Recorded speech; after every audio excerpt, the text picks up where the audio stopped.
Hi friends, welcome to it's our time by Viji. இது நம்ம நேரம்.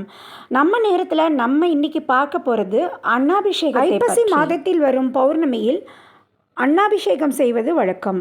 அதாவது சிவாலயங்களில் சிவலிங்க திருமேனிக்கு முழுவதும் சமைத்த சாதத்தை அன்னாபிஷேகம் செய்வர். இதை பார்க்கும் மனிதர்களுக்கு வருடம் முழுவதும் சாப்பாட்டுக்கு பஞ்சம் வராது. இதை பார்ப்பது மிகவும் விசேஷம் எனவும் சொல்வதுண்டு. முடிந்தவர்கள் முதல் நாளே சிவன் ஆலயங்களுக்கு தங்களால் முடிந்த பச்சரிசியை கொடுப்பர். அன்னம்தான் உலகில் வாழும் அனைத்து ஜீவராசிகளுக்கும் உயிர் நாடி. இதில் பஞ்சபூதங்களும் அடங்கியுள்ளன. நிலத்தில் விளையும் அரிசி நீரில் மூழ்கி ஆகாயத்தில் பிறந்த காற்றின் துணையுடன் நெருப்பில் வெந்து பக்குவமான அன்னமாக மாறுகின்றது. ஐம்பெரும் பூதங்களையும் தன்னுள் அடக்கி கொள்ளும் அன்னம் இறுதியில் இறைவனிடத்தில் சேருகிறது.